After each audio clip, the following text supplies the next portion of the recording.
The day of my son's wedding should have been the happiest moment of my life. But instead of being congratulated and joining the family celebration, I was locked in the kitchen, isolated on my own son's joyful day. In that painful silence, I quietly made a phone call that changed everything. And my life was never the same again. I am Vivian, a middle-aged mother who has gone through many ups and downs in life. My son Baldric's wedding day was the moment I had long awaited. I had prepared everything carefully, from a simple but elegant dress to a meaningful gift specially for Baldric and his new bride. To me, the wedding was not only a joyful occasion, but also a day for the whole family to gather, bond, and prove the efforts I made raising my son. Throughout that morning, I couldn't help but feel nervous. Every laugh, every step echoed through the grand, beautifully decorated house, making me both happy and strangely anxious. I tried to stay calm, but doubts lingered. Recently, I noticed the growing distance between me and my future daughter-in-law, Jessica. She always avoided meeting me, and sometimes gave cold looks that made me wonder if I was still welcome as part of this family. When the guests began arriving in full, I was about to enter the main room where the ceremony would take place. But instead of being welcomed like everyone else, a few relatives pulled me away from the crowd and led me toward the kitchen, a strange, cramped space filled with the smell of food and oppressive heat. I asked them what was going on, but their vague, evasive answers only made me more confused and heartbroken. The joyful music and congratulations echoed from the outside room, yet I was trapped here like an uninvited guest, an invisible ghost. At that moment, my heart tightened. I thought of all the days I cared for, loved, and raised Baldric. I thought of the hard times when I told myself to stay strong for him. But now, all I received was rejection, an invisible distance full of pain. I stood there, caught between the heat of the kitchen and the silence of those around me, realizing that this important day was not only my son's wedding, but also the greatest challenge I faced personally. I knew I had to do something to avoid disappearing from my son's life and the family I had worked so hard to build. The kitchen, once a place to prepare food for the wedding feast, now felt more suffocating and confined than ever before. The smell of grease and heat from the stove made it harder to breathe. The noises and joyful laughter from the living room echoed through the closed door, creating an invisible wall separating me from the outside world, a world I should have been part of, celebrating my son's big day. I tried to call Baldric's name, trying to get attention, but my small voice was drowned out by the music and loud chatter. No one answered, and many deliberately turned their faces away, as if to deny my presence. That silence was not just neglect, it was a clear message. I was not welcome. The feeling of rejection slowly crept into every corner of my soul. I remembered the hard years when Baldric was little, when I stayed up all night caring for him during his illness, when I sacrificed myself to give him a better life. Now, all of that seemed to vanish, replaced by cold indifference. I asked myself, had Jessica convinced Baldric that I was a troublemaker? Or was someone in the family trying to push me out of their son's life? These thoughts were vague, but painful. Yet in that loneliest moment, I knew I could not fall apart. I could not let myself be pushed aside from my son's life, no matter how painful it was. I silently promised myself I would find a way to stand up, to reclaim my voice and my place. Quietly, I took my phone out of my pocket. My hand trembled slightly as I dialed the number, my heart full of anxiety but determination. I called Mark, my longtime close friend, and also a lawyer, the one who always supported and understood me best.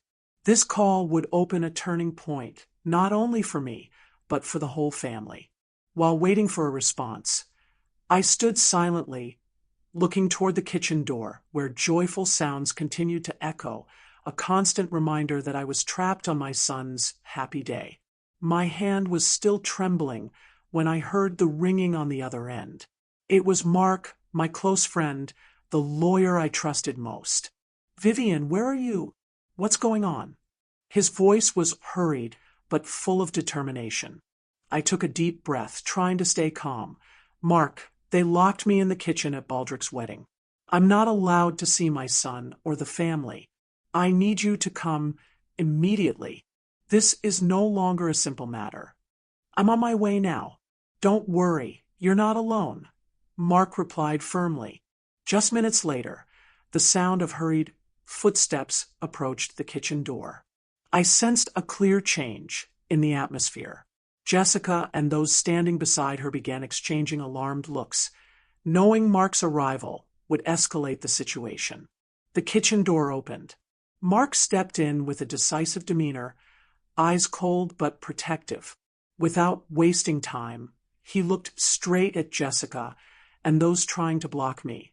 "Mrs. Vivian is Baldrick's mother and has the right to attend her son's wedding. Keeping her in the kitchen is unacceptable." Jessica frowned, trying to hide the panic in her eyes. "We just wanted to keep the wedding peaceful," she said, but lacked conviction. Mark responded, "Peace cannot be built on discrimination and exclusion of family members. Mrs. Vivian deserves respect like anyone else." Everyone's eyes in the room gradually turned to me with surprise and some sympathy. A few guests began whispering, and I realized I was no longer alone. Baldrick stepped forward, his face filled with confusion and worry. "Mom, I didn't know things were this serious," he said, his voice trembling. I looked straight into my son's eyes, feeling the struggle within him.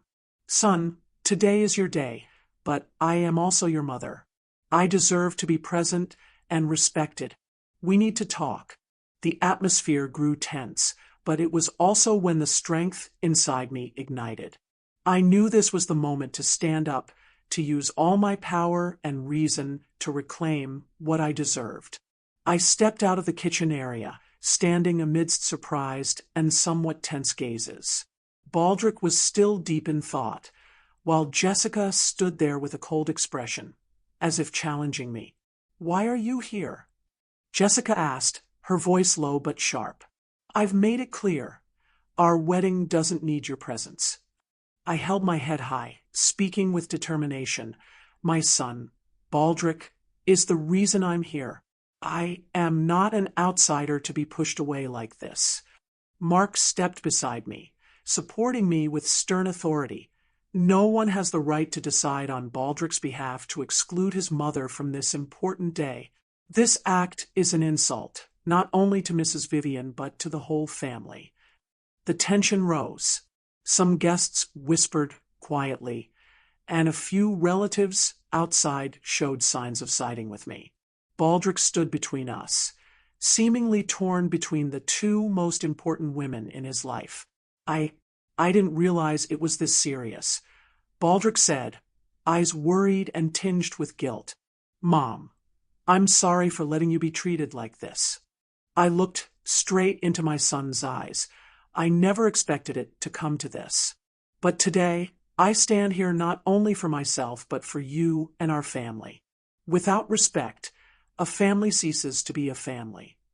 Jessica silently bowed her head, speechless. No words could counter the power of truth and persistence. In those moments, I felt a new strength rise within me, a feeling that I was no longer the rejected one, but a mother who knows how to stand up and claim her place in the family. The wedding was no longer just a joyful event, but became a place to affirm my rights, my feelings, and my dignity, a battle I could not afford to lose. After the tense moments, the atmosphere at the wedding gradually softened. Baldrick approached me, his eyes full of regret and sincerity. "Mom, I'm sorry for letting you endure this today. I won't let it happen again." I looked at my son, feeling an indescribable joy rise within me. No matter how deep the conflicts are, family love can be healed if everyone knows how to open their hearts and listen. Jessica stood nearby, saying nothing. I didn't need her to forgive me immediately, just to understand that I am not an outsider but the mother, the closest person to Baldric. The guests began to come closer, offering congratulations and support. I felt a warmth that seemed lost for a long time. Family is not just about blood, but about respect and genuine love. I smiled, not because of victory, but because I had preserved my dignity and self-respect. Today, I regained my place, not only on my son's special day, but also in the heart and life of the family. Life always has challenges, but how we stand up and fight for what is right is what truly matters. I, Vivian, will always stand by Baldric, not only in joyful days, but also in every difficult moment ahead.